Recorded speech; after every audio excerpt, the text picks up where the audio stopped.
अब हम इसमें बात करते हैं हार्वेस्टिंग। हार्वेस्टिंग यानी कि कटाई की बात करते हैं। तो हार्वेस्टिंग में क्या होते हैं, सबसे पहले हम इसमें जो इसके पार्ट्स थे उसको हम यहाँ पे रिमूव कर लेते हैं। कहने का मतलब होता है the removal of the crop after maturity. जब ये मेच्योर हो जाएंगे, हम सॉर्बिंग तो करवा दिए, बुआई करवा दी, अब हम इसको कटाई की बात करते हैं। जब ये इसके फल जब मेच्योर हो जाएंगे, कैरियोप्सिस जब मेच्योर हो जाएंगे, उस कंडीशन में हम इसको क्या बोलेंगे, it is known as the harvesting. The plant are the harvested, यानी जो प्लांट होते हैं वो कटिंग करेंगे कैसे, by the cutting here the starch and the peeling, यानी कि जो गिर जाते हैं या फिर उसको हम गिरा देते हैं। देन अब विद द ड्राइंग, यानी जब उसको सुखाने के लिए, the grain of the kept, यानी जो ग्रेन थे उसके पार्टिकल्स जो थे वो केप्ट विद द हस्क, उसको क्या बोलते हैं हम, हस्क यानी कि भूसी बोलते हैं। Which is the separated only the before use, उसको बिना कुछ किए उसको यूज तो कर सकते नहीं, उसको यानी कि अगर यूज भी करेंगे किसके लिए करेंगे, फूडर के रूप में करेंगे, यानी कि चारे में भी उसको मिला सकते हैं या फिर कहीं कहीं आग जलाने में उसका यूज कर लिया जाता है, पॉलिश जिसको बोला जाता है। अब हम बात करेंगे नंबर 3 की, जिसको हम बोलते हैं थ्रेसिंग, ठीक है।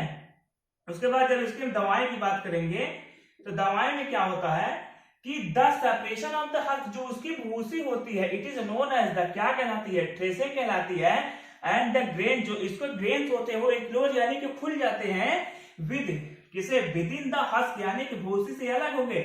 इट इज द कंप्लीटली यानी कि कॉमनली नोन एज द, क्या कहते हैं, थ्रेस्ड, उसी प्रक्रिया को बोलते हैं threshed with the help of the rice mill, यानी कि राइस मिल में जाकर के हम उसको पॉलिश करने के लिए उसको हार्वेस्ट यानी कि उसको कटाई कर लिए, उसके बाद हम इसको ट्रेसिंग यानी कि दवाई करते हैं, उसी के माध्यम से वहां से पॉलिश निकलता है।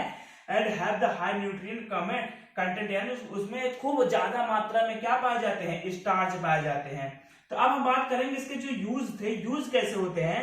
The main use of the rice, as rice को यूज करते हैं किसमें, फूड यानी कि खाने के रूप में यूज किया जाता है। एंड द राइस स्ट्रा, जो राइस स्ट्रा होते हैं, राइस स्ट्रा यानी जो उसकी भूसी है, it is known as commonly is use the making is the paper, यानी कि उसके छिलके की जो बात करते हैं उसको हम पेपर में यूज कर लेते हैं, पेपर बनाने में या फिर मैट यानी कि चटाई बनाने में उसको हम यूज करते हैं। अब हम बात करें, एक नोट हम बता दे रहे हैं कि इंडिया एंड चाइना, जो इंडिया में और चाइना में सबसे ज्यादा ये वेराइटी पाई जाती है, सबसे ज्यादा वहां पे चावल पाए जाते हैं। Are the considered as the centre of the origin, यानी कि ये सेंटर ऑफ द ओरिजिन, यानी कि वहीं पे ज्यादा पाए जाते हैं इंडिया में और कहां पे, चाइना में। Are the rice and due to the this rice is known as the old world, यानी कि ओल्ड वर्ल्ड क्रॉप, यानी कि ये कहीं के पुराने ऐसे कंट्रीज होते हैं जहां पे भी इसको पाया जाता है। जैसे कि यहाँ पे हम चाइना की बात करें, चाइना में ज्यादातर पाए जाते हैं और उससे कई भी ज्यादा गुना यहाँ इंडिया में पाए जाते हैं, यानी कि मोस्ट प्रोबेबिलिटी में, जैसे कि इंडिया में और चाइना में ज्यादातर एक्चुअल यानी कि ज्यादातर पाए जाते हैं। और अगर हम बात करेंगे इसकी कुछ वेराइटी की, तो राइस की जो वेराइटीज हैं, वेराइटी की अगर हम यहाँ पे बात कर लेते हैं, बहुत सारे वेराइटीज के होते हैं, जैसे सोना मंसूरिया हो गया, उसके साथ साथ हो गया IR38, जया एक वेराइटी है, रत्ना भी वेराइटी है, पंकज भी उसके वेराइटी के चावल की वेराइटी का नाम है, राशि भी इसका नाम है, आकाशी है, यानी कि सब अलग अलग नाम से यहाँ पे हम बताए हैं आपको। रदमा हो गया और जगन्नाथ हो गया, कृष्णा हो गया, कावेरी हो गया, सोना हो गया, भवानी, बासमती 217, ये सारे वेराइटीज है किसके, चावल के।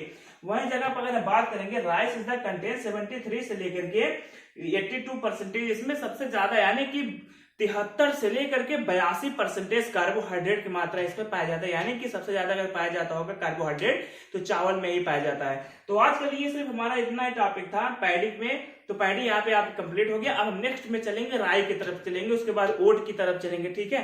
तो वीडियो को लाइक करिए, चैनल को सब्सक्राइब करिए, वीडियो को ज्यादा से ज्यादा शेयर करिए। Thank you guys.